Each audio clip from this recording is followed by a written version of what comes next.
Thank you so much to Big Rock for hosting us today.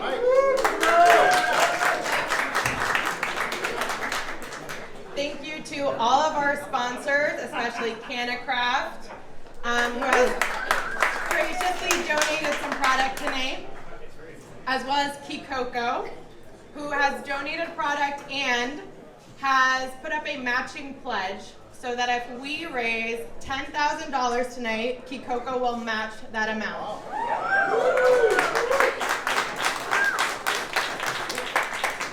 And of course, I want to thank my team that's here tonight, our founder, Steve D'Angelo,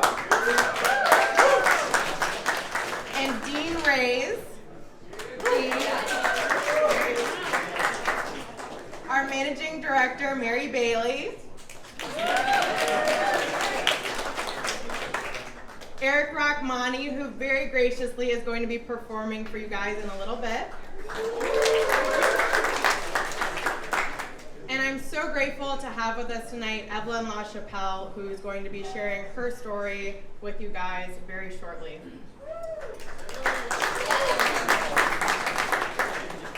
And Evelyn is the reason that we're here tonight, and Evelyn is what the Last Prisoner Project is about.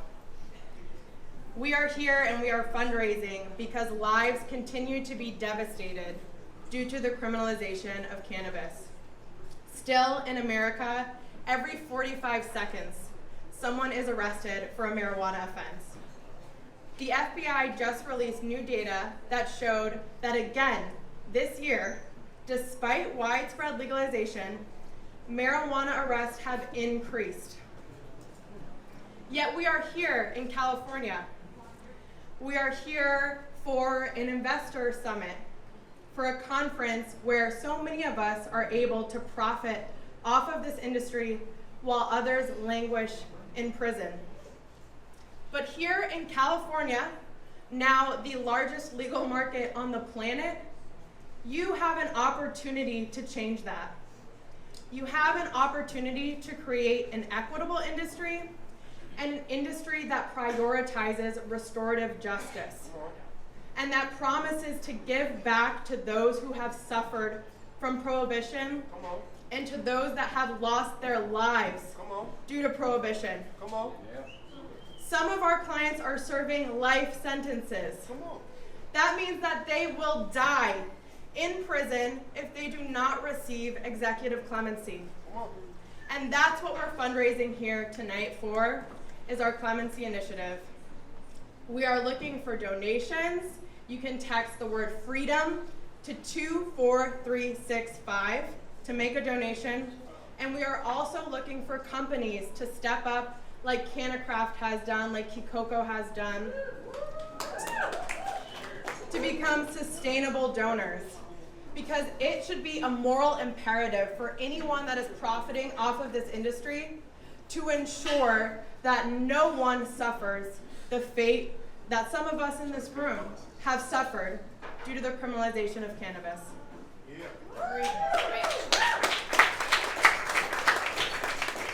So with that, I would like to introduce a man who has always made that a part of his business philosophy, and who now, with one singular mission, to free every last cannabis prisoner, has ignited a movement within this industry.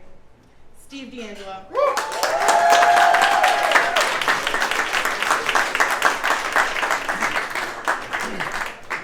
Thank you so much, Sarah, and thank you all for coming out tonight. I'm a little constrained here. We'll work with it. So that FBI statistic just kind of blows me away. After all these years, after all this progress, after all this change, and all the laws that we have passed, still, it seems like the prohibitionists are hell-bent on taking another extra pound of flesh out of us. Well, we are here at the Last Prisoner Project to tell them that if they continue to do that, right, we are going to be here to get them out, okay? They may lock more of us up, we will get more of them out, okay? We can do that. Sarah, incredibly impressive young person. Mary, where are you? Wave your hand. Mary! Okay. I've never in my 50-year career of activism seeing such a small group of people do so much with so little in such a short period of time. It's just stunning. Thank you, Mary. Thank you, Sarah, for really being the angels who stepped up to wrestle this vision down to the ground. We are raising money here tonight. Hopefully we can get $10,000 out of this room to match Key Coco. That'll give us 20 grand. The prohibitionists are locking more of us up, so we need your support to get them out. We can do that. I founded the Last Prisoner Project out of a belief, a conviction, that the contemporary existence of both a legal cannabis industry, where people are creating intergenerational wealth, and 40,000 plus people in prison that we know about just in the United States alone, some of them there for life, represented both a moral imperative and a huge opportunity for this industry to step up and do the right thing. And I'm just so pleased by the response that we've gotten from companies like Cannacraft, like Harvest. Sarah and Mary will give you a longer list, but I just want to express my personal thanks as someone who has been on the other side of those bars and knows what it feels like to all of you who are going to support us. The numbers, we hear all the time. I'm going to introduce you now to a young lady who can help put a face and a story behind these 40,000 people, because she has suffered the consequences of this war personally. Evelyn LaChapelle.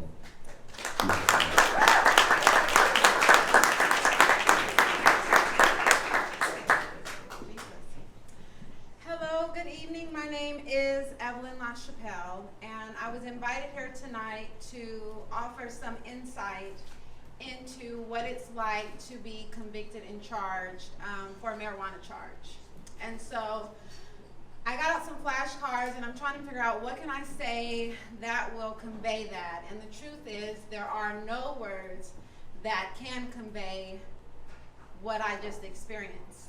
And the words that I have tonight still will not explain to you the depth of what I experienced. And so I chose to give you sort of a timeline of what happened, because we happen to be on the 6-year anniversary of my conviction. And so, to get my nerves under control, yesterday I celebrated my daughter's 10th birthday. It is stressing me out. I'm having panic attacks, anxiety, and everything else that comes along with pleasing a 10-year-old. And we are planning this really extravagant birthday party because I've been gone for 5 years. And so if she wants flying unicorns at the party, mommy's looking for flying unicorns at the party. And so it has truly been a headache. But I'll take you to 2013. I was doing the exact same thing. She had just turned 4. And I planned a party at Fairyland, and we had a party, and we did the whole thing, the cake, the ice cream. And on Monday, I took her to daycare, and I'm just coming home. And that Monday, I leave to fly to North Carolina to face charges. And that Friday, October the 18th of 2013, the jury finds me guilty for my heinous act of depositing cannabis profits into my bank account. And I'm immediately sent to the county jail. And I'll give you a little history about my life before county jail on October the 18th. The funds were deposited into my account in 2008. Fast forward to 2013, 4 years has gone by. My life has changed. I am now a mother. I have graduated from Loyola Marymount University with my degree in business administration. I had gotten married. I am now happily divorced. I had also started my career as a sales and catering coordinator at the Marriott Convention Center in Oakland. and my career was going exactly where I wanted it to go. And then on October the 18th, my life changed. The jury said guilty. And my first night in the county jail, I spent it on suicide watch. Not because I was devastated about being in jail, but because my child wasn't going to have a mother. And so when they said guilty, it wasn't a matter of you're a criminal and not a criminal, because on the inside, you know if you're a criminal or if you're not. I'm nobody's criminal. I don't jaywalk. And so for me, it was you're a mother or you're not a mother. And the jury had decided for a period of time I would no longer be a mother. And so first night is suicide watch. Fast forward, I'm sitting in county jail awaiting sentencing, and I'm facing 24 years in prison. And that is what the federal probation recommended to the courts, that I received 24 years. I'm a first offender, nonviolent, no guns, no drugs other than marijuana. And they looked at my case and said, you deserve 24 years. And prosecution said, I'll give you a deal, but you have to waive your rights to any appeal. And I'll give you 9. And that appeal means that if the laws change, if there's errors found in the trial, then you have a chance of being set free. But I waived my rights, because for me, that was the difference between coming home when my daughter's 28 or coming home when she's 12.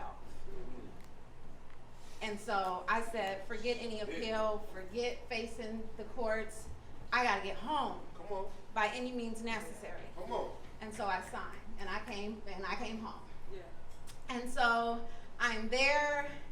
After your sentence, you are then shipped to a federal prison, which is a little bit better. I'm now closer to home, because in the county jail, I hadn't seen my daughter for 2 years.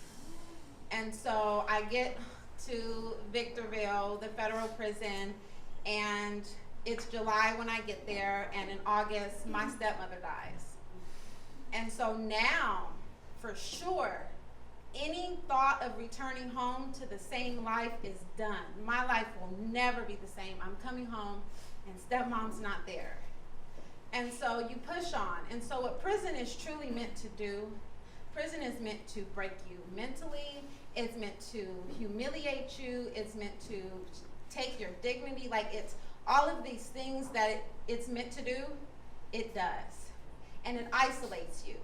You get 300 minutes a month to call home. That's 10 minutes a day to either say good morning or good night to your child.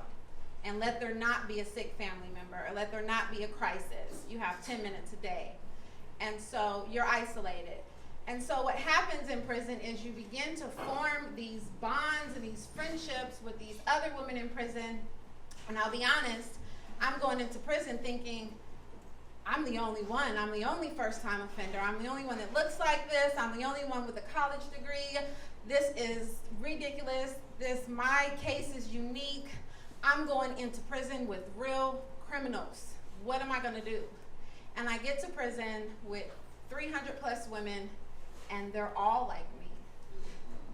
Most of them are first-time offenders, non-violent, never been in trouble offenders. And so you begin to build these bonds with these women.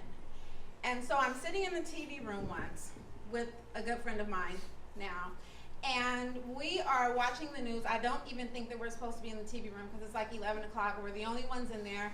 And the Channel 7 news comes on, and it says, at 11, we'll be taking a look into the new cannabis industry. And so we tune in, of course. And they pull up a nice little lady from Beverly Hills. She started the Beverly Hills Cannabis Club, and she's got her little cute jars with her cute labels and her cute weed.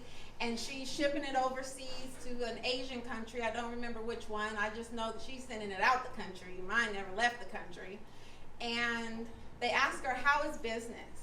And she says, business is booming. And me and my friend Stephanie are sitting in the TV room, and she looks at me and I look at her, and we said, business is booming.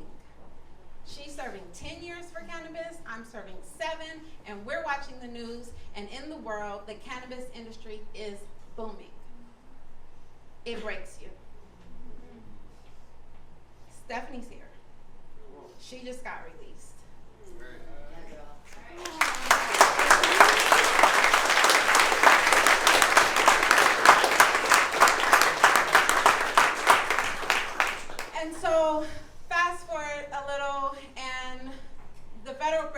this program, a drug program that you're allowed to take, because they assume that if you are somehow selling cannabis, you are also addicted to cannabis. That makes you a drug addict, and you can do a drug treatment program. And so we both did the drug treatment program because it gets you 12 months off of your sentence. And so if I have to pretend to be addicted to marijuana, then hi, my name is Evelyn, and I'm addicted to marijuana. And so we did that. And we got 12 months off of our sentence for that. And because of my good behavior, and I'm a good citizen, apparently I got another 12 months. And so I ended up serving a total of 5 years for my sentence. And I was released February the 1st. And so,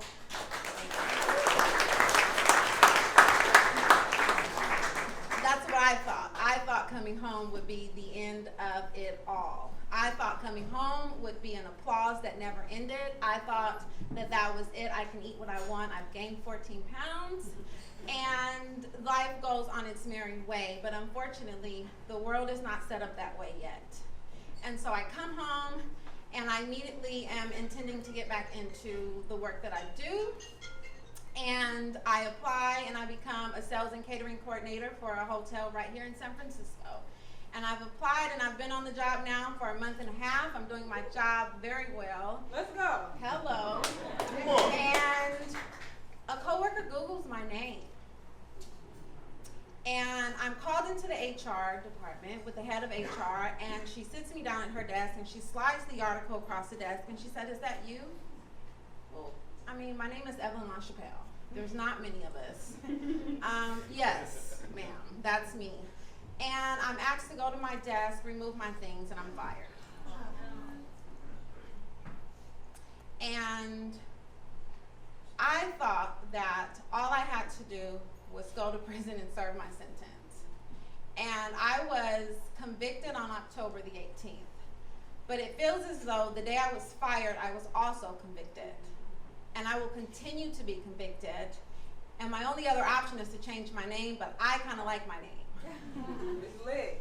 Right. Your name is lit. And so here I am, and I've joined this mission, this Last Prisoner Project, because I have a co-defendant that's serving life. But I really was hoping to put all of this behind me when I got home. But San Francisco didn't allow me. You know, California didn't allow me. Obama said, take it off the application. You don't have to check if you're a felon. And I didn't, because it's not there. But the co-workers are a little nosier than I thought they would be. And so I've joined this because it's about getting us all out of prison, but it's really about righting the wrongs. Because it's a color barrier, it's an economic barrier. There's so many barriers that are set up for some of us to succeed and some of us to fail. And I don't know where to start. And thank goodness that Steve and the team have found a place to start to rectify the wrongs that have been made. And I really appreciate you all listening, and I hope that my story has shed some light on what's going on behind the scenes. I'm a lover of marijuana, but it has done me no good. And I hope that the lovers here of marijuana, which is now called cannabis, see how the world changes, will support that. And we'll take something home from that and know that as we grow economically, there are a lot of us, 400,000 I believe, that are still suffering. So thank you for listening.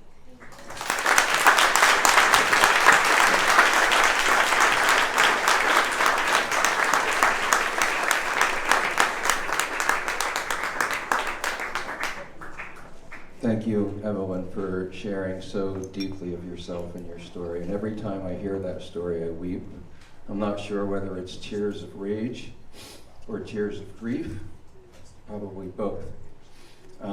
It's just unbelievable to me that people in a position of authority and responsibility would use their discretion to take a young woman with no prior criminal record, who has graduated from the university, who is gainfully employed, who is building a career, who is married, and who has a child, and takes her away from her family and her job. What good does that do to anybody? Exactly. Nothing, okay? We are dealing with pure hatred. This is meanness, okay? It is the only thing that explains it. And it's a hatred that we've been living with in this country for a long, long time, and way past overdue for us to put it behind us in the rearview mirror. And that's one of the things that we hope to start with the Last Prisoner Project. Our simple mission is just to release every single cannabis prisoner anywhere in the world.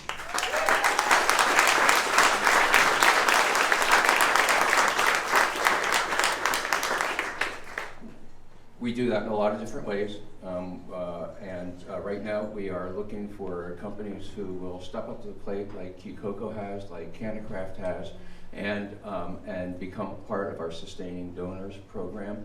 We're trying to get the $10,000 here we need to match. Do you have a little more stamina for one more story? A story of a person who was a prisoner who comes right out of our industry, somebody that all of you, or at least some of you, I know quite well. Dennis, please step up.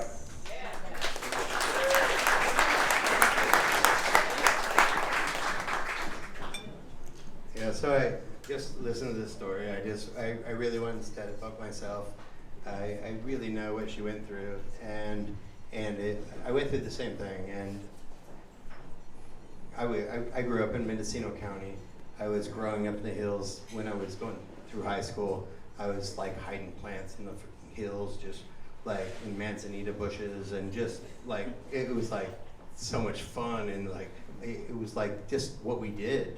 And later on in life, it was like I just kept pushing and pushing, and I had a great family that really taught me how to do everything, and I was a go-getter, and so I did it on another level.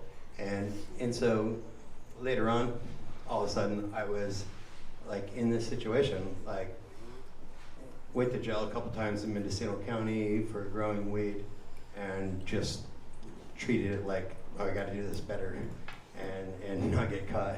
And later on, I did get caught, and I got caught by the DEA, and it was so scary. It was looking at a 20-year sentence for growing weed up in the hills. And it was like everybody around me grew weed, and it was that environment that, like, we seen everything else that was going on, and like trying to say that weed was bad around like every other family that I went and visited. The families that grew weed, and they were just like artists and creative, and they were like thinking outside of the box, and they treat their kids so good. And going to another family who like dad would, and I have nothing against alcohol, but like it was just different. It's like, why are you even talking right now like to this kid? And another family was like, what do you have to say? They were like wanting to learn and teach, and like it's like this mind altering like experience that was like building this human, and it caught me at a young age, and I was like, there's such a difference here, and it's really why I love cannabis. Is there's a culture, there's a just a mindset behind it, and it's a counterculture that like really tests society, and it keeps it in balance. And I think that's what we gotta keep an eye on right now, is we're legalizing something that I feel is a counterculture that kept society in balance. And it could go the other way right now. Like most of the people that were like trying to save our rivers and our environment and all these things, and they were out protesting, they had gardens up in the hills, and that's what like allowed them to go out for a week and go protest and do this.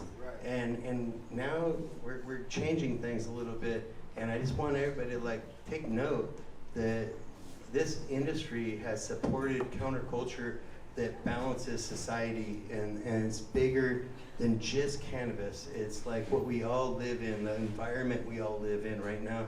And so when we keep moving forward, and the injustices, like what you just talked about, I was there. Every time I went to court, I had to bend over in front of this guard and cough. And it's like humiliation beyond belief. Like, I grew weed, and now this guy has got me bending over in front of him, and I'm just, after a while, I just felt sorry for him. It's like, how much do you make to do this? I'm like, I'm gonna get out one day, and you're gonna keep doing this. But I had an Asian friend, and he wasn't circumcised, and they're like, pull back your foreskin.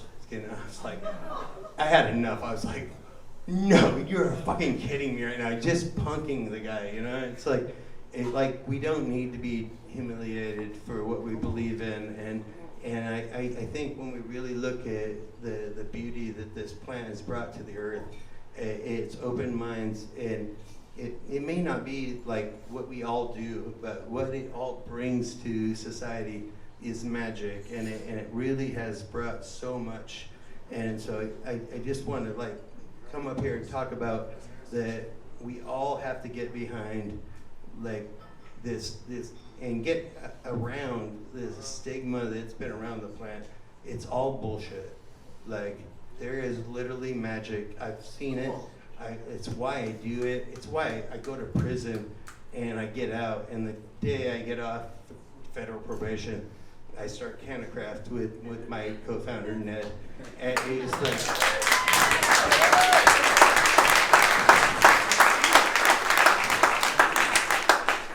And what I did while I was on probation was sell hydroponic gear to all the growers, because I know exactly what they need. You know? But right now, like, I feel like my whole circle has gone full circle. And when I got raided and I got busted, I was an embarrassment to my parents, my grandparents, like a drug dealer, like blah, blah, blah, like all the federal craziness that they put around it. And you know, experience of giving my grandma pain cream and having all of her old golfer buddies like park their little golf carts in front of her trailer, and she's like, Danny, what do? You mean like drug dealer at the like country club here? Like everybody's coming wants more of that pain cream, and I'm like full circle, proud, like they're like watching me and they love what I'm doing now, but I was an embarrassment at one point in time, and we're still like, what we're talking about is people are still suffering right now. They're in prison. They're still like serving time for what we're all talking about is the next great thing, and we have to actually, as we like succeed, we all got to make money. We all got to be successful. This isn't about just like giving it up. This is about being successful as companies, as investors, and setting standards like for the industry that we're gonna do this, we're gonna be winners, we're gonna go and kick ass, and we're gonna create great companies that are gonna make a difference. But it's also about those great companies need to give back, and the way that we can give back is get these people out of jail first. Like, yeah. And we look, right here is how we can do it. Let's look at this sign right here. This is how you can give back, and you can create like money that's gonna make so much difference. Like we're talking about we're talking about hundreds of people for a small amount of money that you can give right now is gonna make the biggest difference. And everybody in this industry, I feel, and you'll see, I always put people on blast. If you're not giving back, you shouldn't be here. And Woo, come on.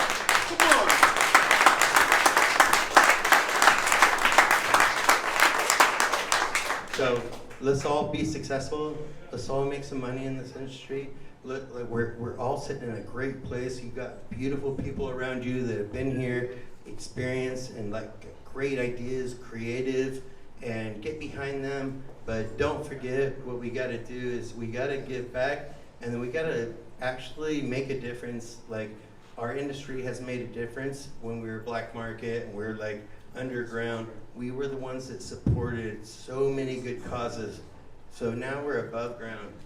Let's not let that part like get away from us. Let's keep supporting good causes. Let's make every other company that now we're like elbow and elbow with right now, let's make them feel like they gotta give too. Let's make an example, like when they see us, they feel like they need to give and they need to keep making a difference. So I just wanted to jump up here and say, like, this is special. Anybody who's even thinking about getting in this industry right now, like, you're gonna see it. It's more than an investment. It's literally a lifestyle. It's something you're gonna leave behind. Thank you.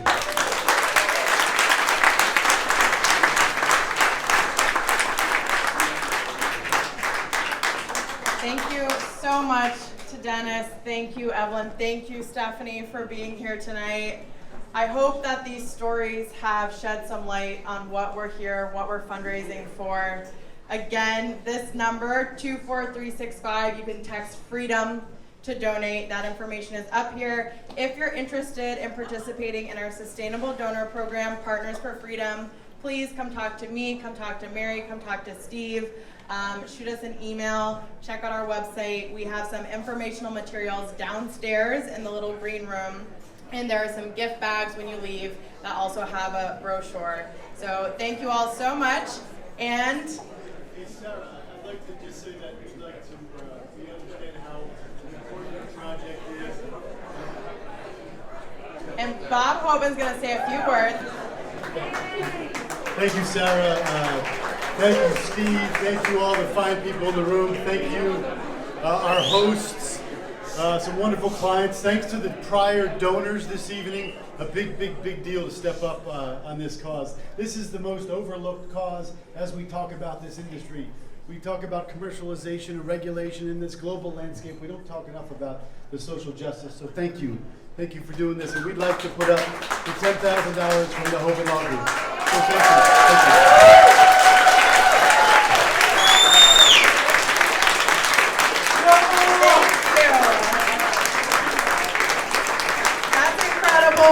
And I hope that is the start of more and more companies, more and more law firms stepping up.